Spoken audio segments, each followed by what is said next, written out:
Welcome to Trans Theory, the podcast where we talk about whatever we want. Because it's our podcast. And not yours. Today we're talking about cis fragility, which is when cis people say or do something transphobic, something micro or something macro, and the trans person involved gets upset or angry or maybe even just neutrally asks the person to correct themselves, and then the cis person reacts against them by, getting aggressive, getting defensive, treating like themselves as the victim and the trans person as the aggressor, those kind of reactions. How would you define cis fragility, Ash? Well, first, it's important to ask yourselves, what are even cisgender people? So cis, short for cisgender, are people who are not trans. And what are trans people or transgender people? Well, if you're here and don't know what transgender people are, go to fucking Google. Because we trans. So cisgender fragility, we could say also that it's also in a relation where there's power that is unequal. For example, when it's a cisgender person in a position of power, because a cisgender person, when we isolate that identity, is totally over in a position of power, contrasting to a transgender person. Well, if a cisgender person is doing a microaggression, it is the person that reacts to that microaggression that is going to be, treated as inconvenient and disruptive and annoying and, something like, there's something that is going to get out of the speech, something like, don't be a pussy. An integral part of cis fragility or these other kinds of fragility that we hear about, like white fragility, male fragility, and so on, is that there is a power reversal, but not actually, like just in the mind of the person who is exhibiting the fragility. So the cis person feels like the victim and acts like the victim and treats the trans person as the aggressor, but the truth of the matter is, for it to genuinely be cis fragility, the cis person needs to be like in a position of power and privilege, which if we're talking about the dynamic just of someone being cis and someone being trans, that is the case. Yeah, that is totally accurate. And what you might wanted to say is something like reverse victimization. Yes. So the person is actually just gonna act like the victim of it, when the person who is, trans is just actually gonna try to deal with the hard feelings of, being misgendered and stuff. So even you need to deal with that, but not only you need to deal with that, you need to deal with the person who's having an adverse reaction to your own difficulties and own emotions, which is a pretty annoying, let's say. One of the most common examples is you've told someone your pronouns and they're getting your pronouns wrong all the time, like yesterday. Right, this happened to Ash yesterday. Like 90% of the time or 100% of the time, someone gets your pronouns wrong, like you correct them, and then you might say something like, hey, it really bothers me when you don't get my pronouns right. Can you please make an effort to get them, can you please make more of an effort to get them right? They could react all kinds of ways, but basically, if the way they react is not empathetic and they act as if, you're criticizing them or being aggressive to them or insulting them, and their defense, they say oh, well, I'm trying my best, get off my back, or, oh, why are you making such a big deal out of such a small issue? You're so, quit nitpicking me. That kind of reaction, that's quintessential cis fragility. Yeah, and like you said before, it happens to so many identities. Like it happens to so many people, and it's quite the same pattern for almost all of them. What we are also saying is that part of cisgender fragility is just the inability and the emotional capacity to deal with someone else's vulnerabilities. And that makes it even harder to just solve the situation, because it seems like every time cis fragility, for example, is showing up, it seems like there's no way out. It seems like you can't really get out of that situation, that conflict, because the person is just worked up with their own feelings about your feelings. And it's very much frustrating for many people in positions of identities that are marginalized. And especially, like, one of the things that is interesting about cisgender fragility is not that it's just happening once. The problem is, and the exhaustion that is, felt by trans people happens when it's multiple times. It's sometimes like 3 times a day sometimes, and it's constantly happening. And this is where the exhaustion is happening. Yeah, so if I were to define the opposite, what cis solidity looks like, to coin a term, I think like cis solidity, maybe cis robustness could be another term for it. I like cis solidity, although it's kind of hard to say. But it does rhyme with fragility. So I think it requires a form of emotional competence, which is the ability to emotionally handle it well when you harm another person and that other person is asking you to recognize that harm or to fix it or address it in some way, which I think cis fragility is something very specific, but it falls under an umbrella of that very big umbrella of the form of emotional competence that is being able to deal with the fact that you've harmed someone or that you've hurt someone, and to respond to that with accountability and empathy, responsibility, and not respond to it with defensiveness, aggressiveness, deflection, dismissal. Yeah. Because I think you can see the same, and I think this is why avoiding cis fragility or avoiding other kinds of fragility like white fragility, male fragility, and so on is more than just understanding an intellectual academic concept. To actually be able to put this into practice, you have to develop that emotional competence to be able to handle all the feelings that come up when someone's telling you that you hurt them. Yeah, totally. And with what you've said comes up to me so many concepts that are useful, especially as a future social worker that I try to work with. And I would suggest that a lot of cisgender people who, are living, or, you're probably going to encounter someone who's trans. And fun fact, you've probably met one even though you don't know. So it's important to recognize that self-compassion can be like a very good way to start dealing with cisgender fragility. So what is self-compassion when this cisgender fragility comes up into you? Well, first you gotta be aware of your own feelings, right? You gotta like cultivate this awareness of like, ooh, I'm feeling something in my body and it doesn't feel right. It's like usually your heartbeat goes up, you have, cold sweat, you might have other physiological experiences. Then what you need to do is like, you need to self-soothe.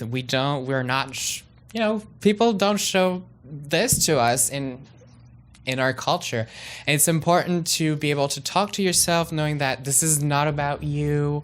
It's okay. Everything's going to be fine. And then like just address your need, and then you can move on and do it in a non-violent way. You can talk to the person. You are aware enough right now that you can, communicate and understand the person's needs better from that standpoint of being, just more compassionate with yourself and just, more at ease after that.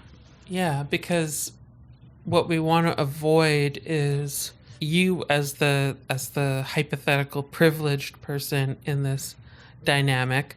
We want to avoid you going into the shame spiral, at least in front of the person. Like, it might be that like you get overwhelmed and you just need to remove yourself from the situation and come back later when you're feeling more soothed and able to handle it. Like, I can say that process that Ash just described, that's what I try to do when like a challenging topic about race is coming up.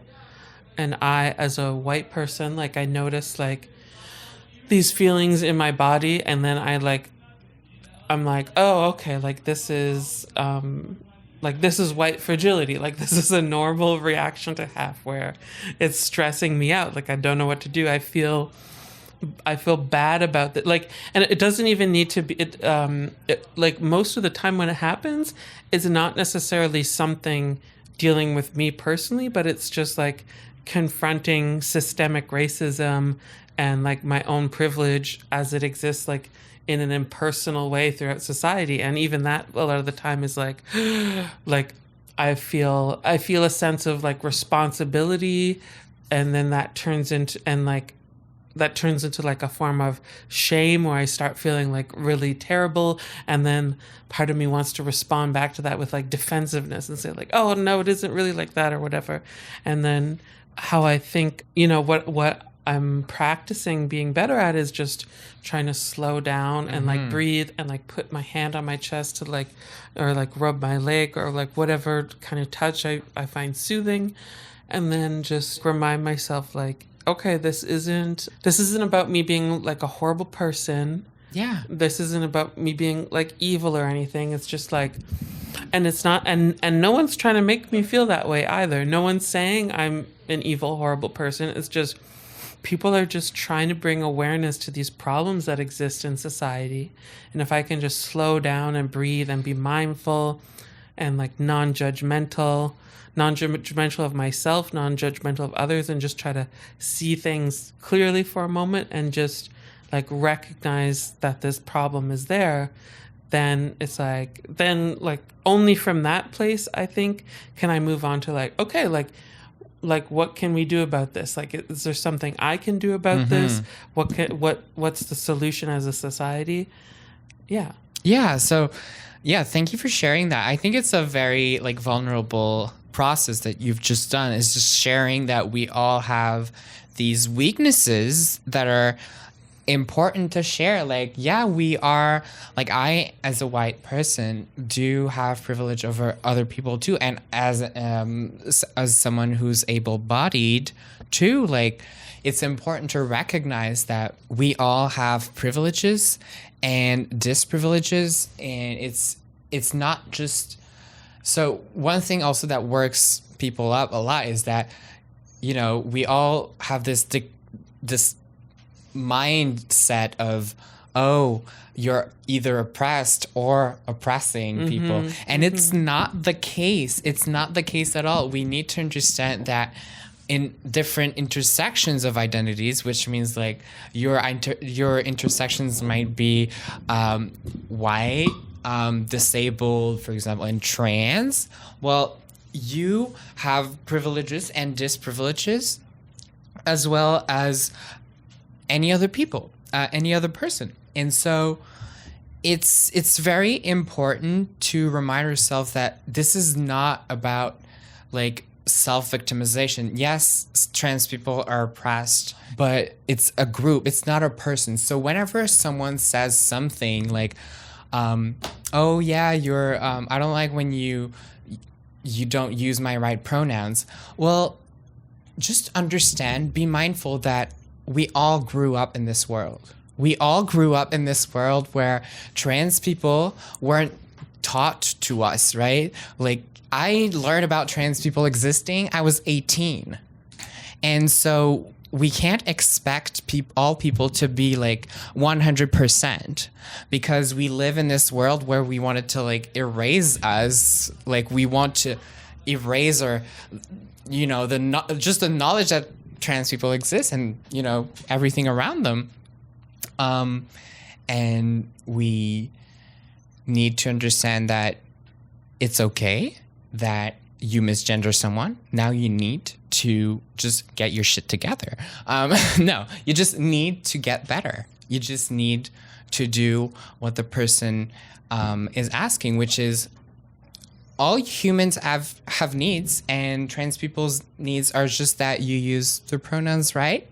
You be mindful of the language you use and try to use the language that the inner group of trans people is using and not the oppressive language. Yeah, and I think a prime example of what like cis solidity looks like, trademark Yarrow, is if you're struggling with someone's pronouns, rather than like burdening that person, being like, oh, I'm so sorry, I can't get your pronouns right ever, it's so hard, like to go to someone else for help, like someone else who, you know, to ask for advice, or like you know, like a trans person, for example, who's working for a community organization, who's like volunteering themselves, like, hey, you can come ask me questions, like you, or if someone you can ask, like.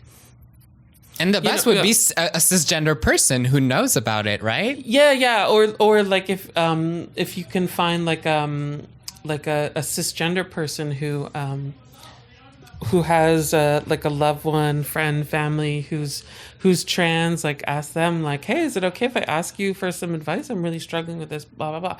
That to me is like cis solidity, is like to recognize like it's okay if this part of allyship is hard for you, and it's okay to ask for. It's actually much more helpful to the person who's affected if you go and ask someone else for help than if you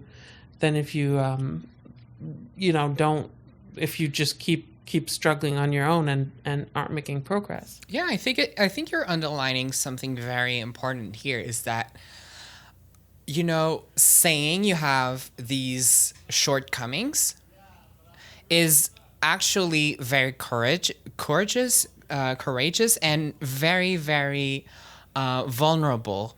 It's actually recognizing that you can be better than right now, and it's okay that you don't know that right now.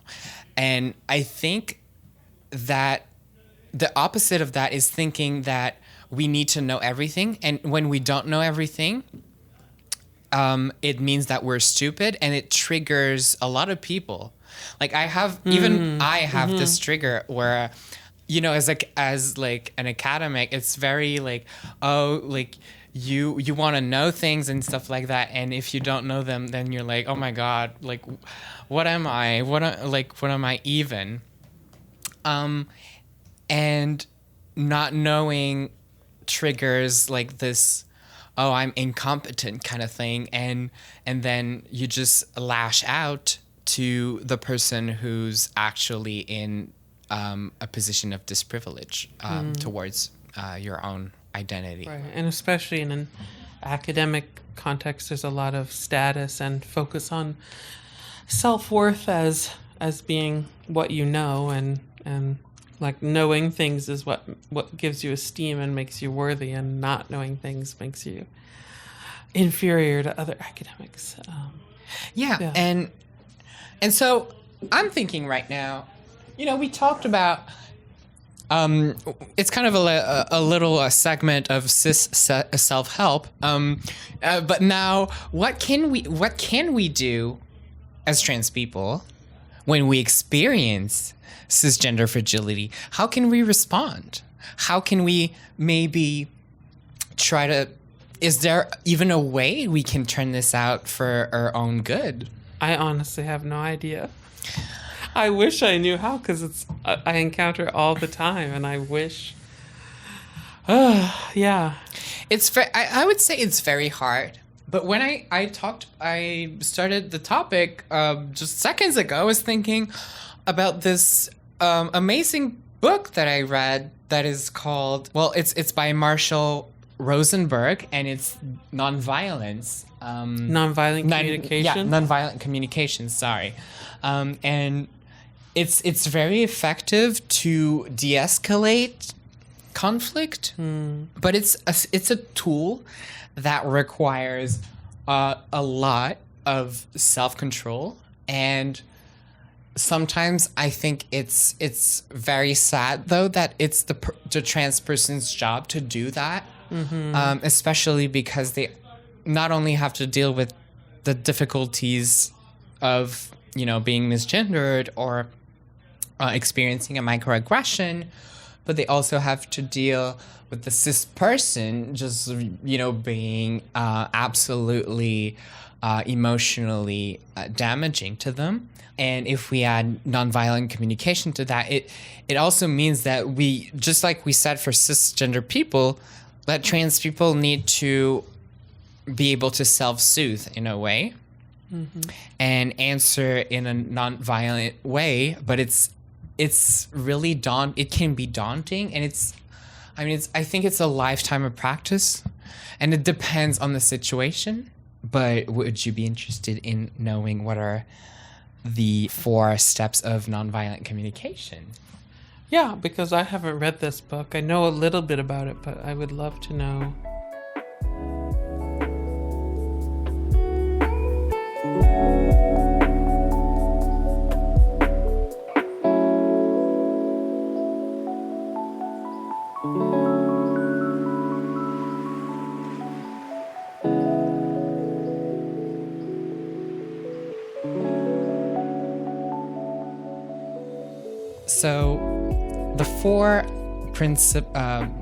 So mainly the 4 steps of nonviolent communication is to observe the behavior that is, affecting your well-being. The second one is to react and saying how you feel.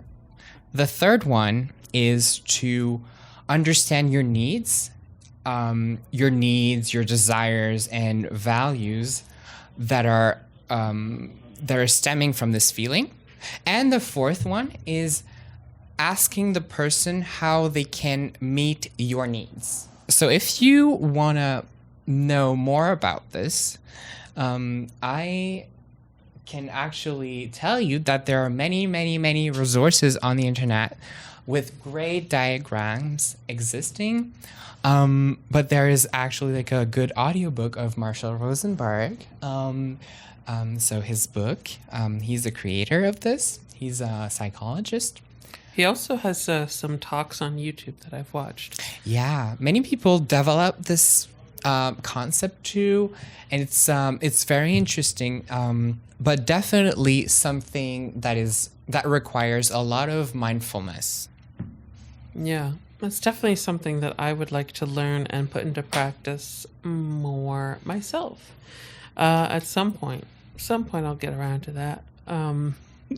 One topic I wanted to, nonviolent communication is an interesting bridge between cis fragility and how cis fragility is one thing under a big envelope of things. Because I think it's important to understand cis fragility. It's important to understand that cis fragility is just one form of a bigger phenomenon. And I think this same phenomenon comes up a lot in personal relationships. Like, the more intimate the relationship is, the more it comes up, where it's the same dynamic of reverse victimization, or just inability to handle the other person being hurt or having hurt feelings.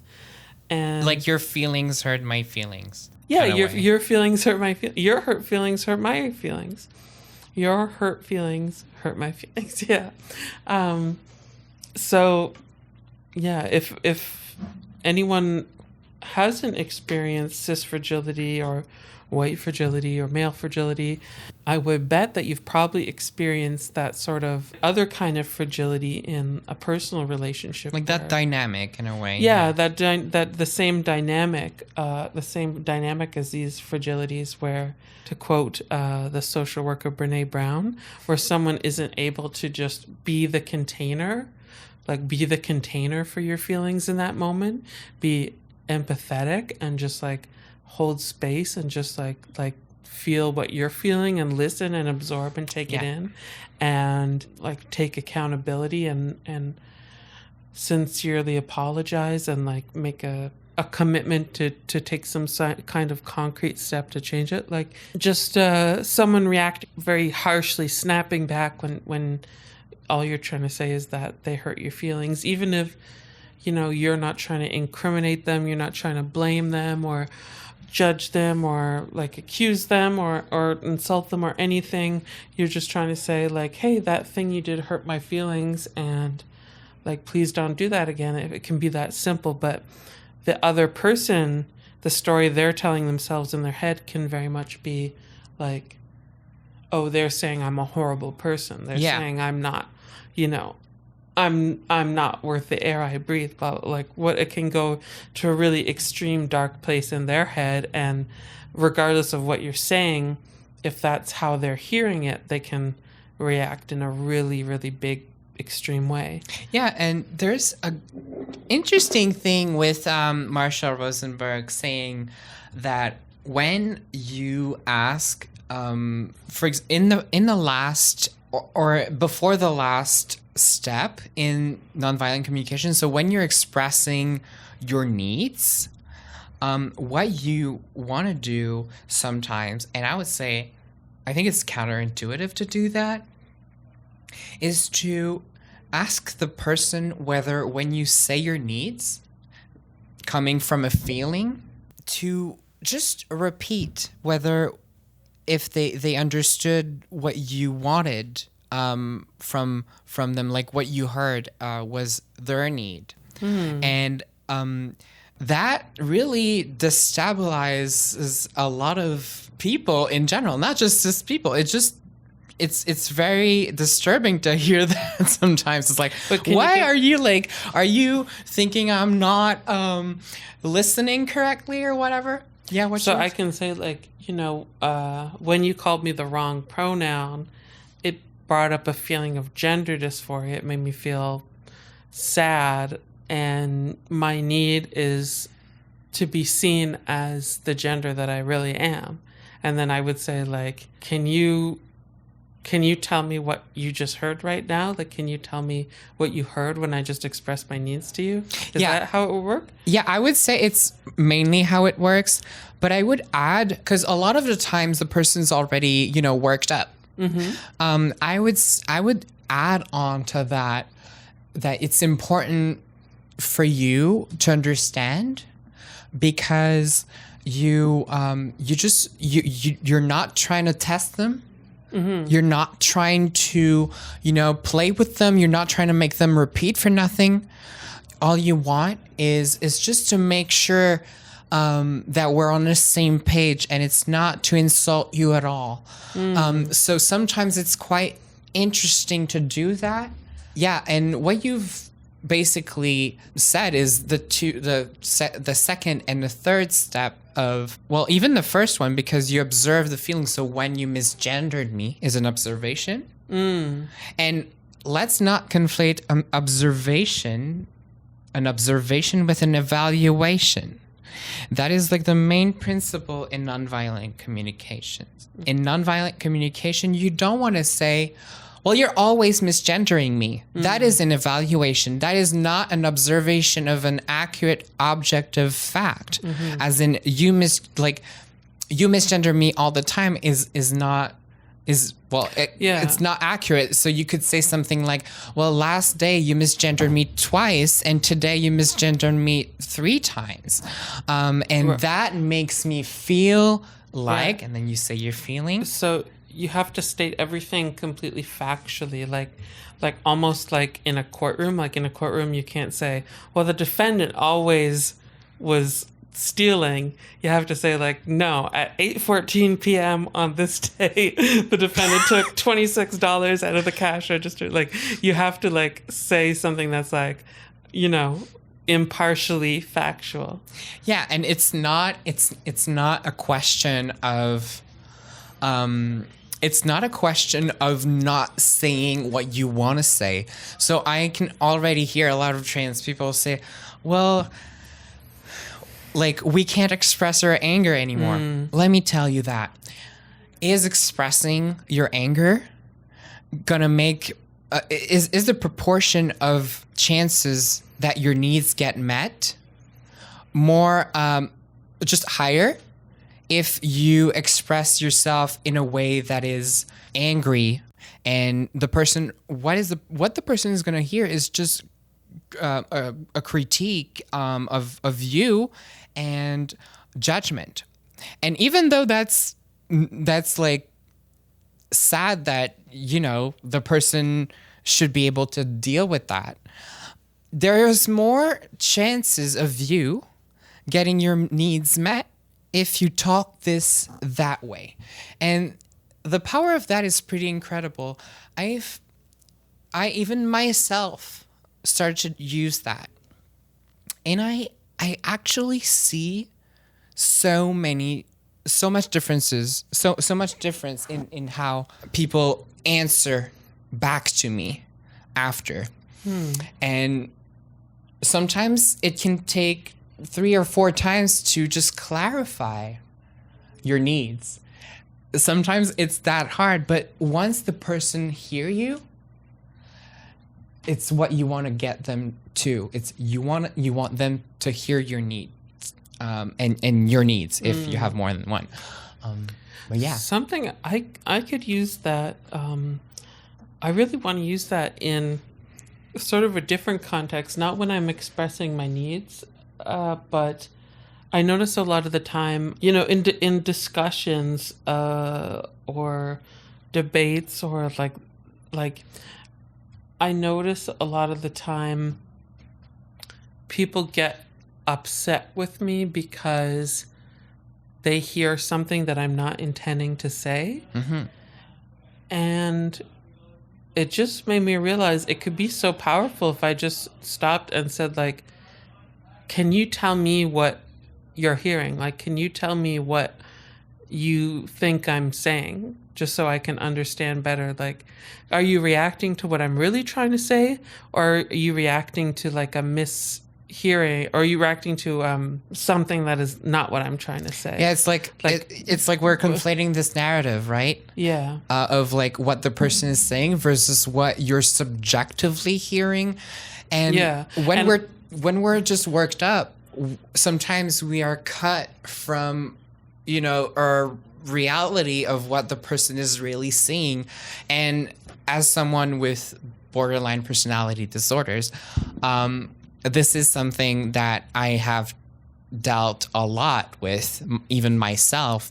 So I tend to hear a lot of criticizing towards myself, even in a situation where I might actually factually not having to deal with that at all. Like, and it's just a trigger.